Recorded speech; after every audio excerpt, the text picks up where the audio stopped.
उज्ज्वल देशा, पवित्र देशा, राखड देशा, कणखर देशा, दगडांच्या देशा असं गडकऱ्यांनी वर्णन केलेला आपला भारत देश आणि या देशाला राखड आणि कणखर बनविण्यासाठी ज्या वीरांनी रक्त सांडले, रक्ताचे पाणी केले आणि आपल्याला स्वतंत्र मिळवून दिले, तो आज स्वतंत्रता दिवस. आपल्या स्वातंत्र्य दिनाच्या मी तनिष्का तुम्हाला शुभेच्छा देते. आपल्या सगळ्यांना माहिती आहे, पहिला भारतीय जो चंद्रावर गेला तो राकेश शर्मा. जेव्हा तो चंद्रावरून माघारी आला आणि त्याची भेट इंदिरा गांधीशी झाली, इंदिरा गांधीने तेव्हा एक प्रश्न विचारला, राकेशजी, तुम्ही चंद्रावर गेलात तेव्हा तुम्ही जगातले सर्व देश बघितले, सगळे देश निरनिराळे दिसले, पण आपला भारत देश कसा दिसला?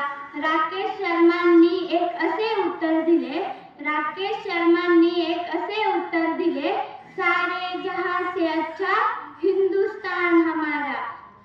इंदिरा गांधी म्हणाल्या, अरे आहे, सारे जहां से अच्छा हिंदुस्तान हमारा. आणि तुम्ही एक उदाहरण घ्या, साधं कोरपान असलं, ते कोरपान जोपर्यंत सुंदर दिसत नाही तोपर्यंत एका कलाकाराने रंगवून त्याच्यावर चित्र काढलं नाही. आणि आपला भारत देश तर वीरांच्या रक्ताने रंगला होता, रक्ताच्या थेंबाहून रंगला होता.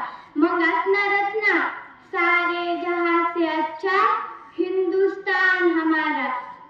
आपल्या भारताचा इतिहास आहे की हाताने नांगर धरायचे, पण वेळ आल्यावर त्याच हाताने तलवारी पण धरायच्या. ज्या वीरांनी रक्ताची होळी केली, गोळ्यांची दिवाळी केली आणि आपल्याला स्वतंत्र मिळवून दिले, तेव्हा त्यांनी एकच स्वप्न बघितले की आजचा माझा भारत देश, ही वेळ मी परत कधीच येऊ देणार नाही. पण आता वाटतंय का आपल्याला ते स्वप्न तर मिळालंय. त्या स्वातंत्र्यासाठी, आपल्या युवा पिढीसाठी हे सगळं कळतंय, पण ते एका वेगळ्या दिशेला जातंय. त्यासाठी 4 ओळी लिहिल्या, हे मी तुम्हाला वर्णन करू इच्छिते. त्या अशा आहेत, त्या स्वातंत्र्यासाठी वीरांनी रक्ताची होळी आणि खेळली गोळ्यांची दिवाळी. त्या स्वातंत्र्यासाठी वीरांनी रक्ताची होळी आणि खेळली गोळ्यांची दिवाळी. अन आजचे वीर हवा फक्त त्यांना इंटरनेटची जाळी. अन आजचे वीर हवा फक्त त्यांना इंटरनेटची जाळी. अनका कुणास ठाव व्हॉट्सअप आणि फेसबुक मध्ये स्वर्ग त्यांनी पाहिले, व्हॉट्सअप आणि फेसबुक मध्ये स्वर्ग त्यांनी पाहिले. अन म्हणे की आपला भारत देश स्वतंत्र झाला, पुढचे कडवे आहे. ते कडवे सांगण्याच्या अगोदर मी तुम्हाला एक छोटीशी गोष्ट सांगते जी सत्य आहे. एक योद्धा होता. तो योद्धा भविष्यवाण्याकडे गेला आणि म्हणाला, गुरुजी, हा माझा हात बघून सांगा की मी युद्ध जिंकू शकेल का? भविष्यवाण्याने हात बघितला, पडक तोंड केले आणि म्हणाला, तू एकही युद्ध जिंकू शकणार नाही. तो योद्धा तडकन उठला आणि बोलला, का नाही जिंकू शकत? गुरुजींनी त्याला हात दाखवत सांगितले, इथून इथपर्यंत एक रेष हवी जी तुझ्या हातात नाहीये.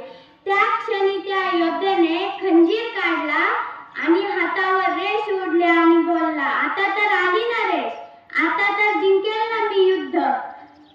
तेव्हा आणि त्यानंतर त्या योद्ध्याने संपूर्ण जग जिंकले. तो योद्धा म्हणजे अलेक्झांडर.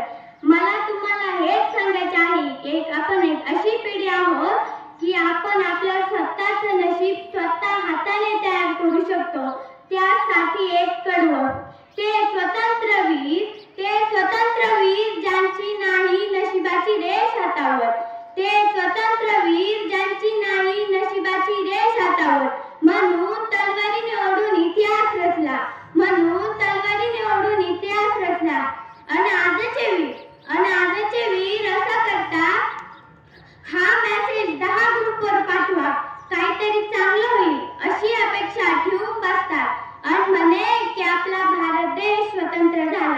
पुढचे कडवे आहे. ज्या देशात घुमत होतं जय हिंद जय इन्क्लाबाचे नारे. ज्या देशात घुमत होतं जय हिंद जय इन्क्लाबाचे नारे. अन आता वाहत आहे सोनू तुला माझ्यावर भरोसा नाही काचे वारे. अन आता वाहत आहे सोनू तुला माझ्यावर भरोसा नाही काचे वारे. अन म्हणे की आपला भारत देश स्वतंत्र झाला. मध्ये एक व्हिडिओ आलेला. एक सैनिक म्हणाला की आम्हाला खायला अन्न मिळत नाही, आम्हाला जेवायला मिळत नाही, आम्ही कसं लढायचं. काय अपेक्षा आहे फक्त खायचं अन्न मागितलं. छत्रपती शिवाजी महाराज ज्यांचं राज्य आठवलं का. छत्रपती शिवाजी महाराजांचं राज्य आठवलं का. ते एवढे युद्ध जिंकले. ते स्वतःच्या घरदारापेक्षा मावळ्यांकडे जास्त लक्ष दे म्हणून ते एवढे युद्ध जिंकले. आजची परिस्थिती आपला सैनिक भीक मागतोय जेवणासाठी. अरे तू भीक नाही मागत रे, त्यासाठी एक कडवं. अन जेव्हा थांबेल शेतकरी संपावर जायचे शेतकरी संपावर.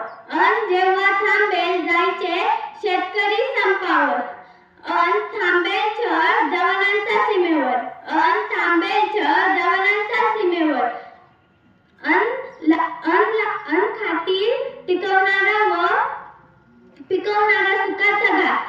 खातील पिकवणारा सुखाचा घात. तेव्हा आपण खरंच म्हणू की आपला भारत देश स्वतंत्र झाला. आता तुम्ही बघितलं का सर्वत्र टीव्हीवर फक्त राजकारणाच्या बातम्या दिसतात. हा नेता या पक्षात गेला, तो नेता या पक्षात आला, हे झालं ते झालं वगैरे. परंतु शेतकऱ्याची व्यथा कोणी दाखवतंय का.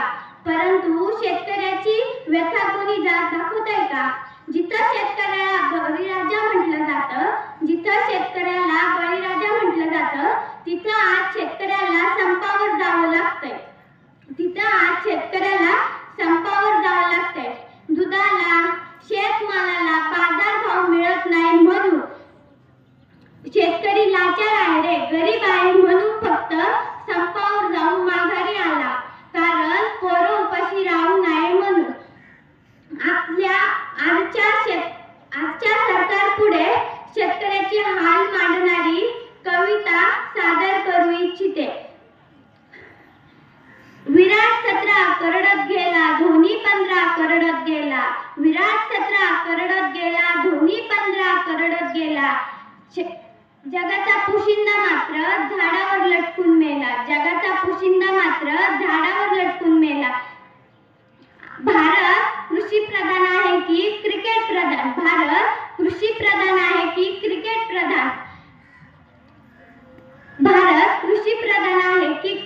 प्रधान. हाच मोठा प्रश्न पडतो. शेतकरी जगला काय मेला काय सांगा कुणाला फरक पडतो.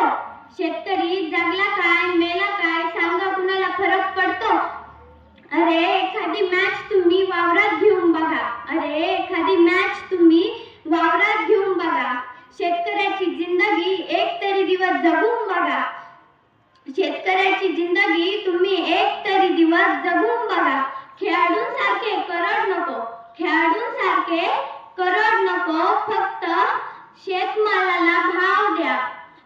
फक्त शेतमालाला भाव द्या. कृषी रत्न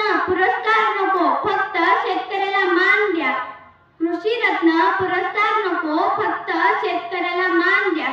जाता जाता एवढेच म्हणेल, शेतकरी जगला तरच हा देश जगला. जय जवान, जय किसान, जय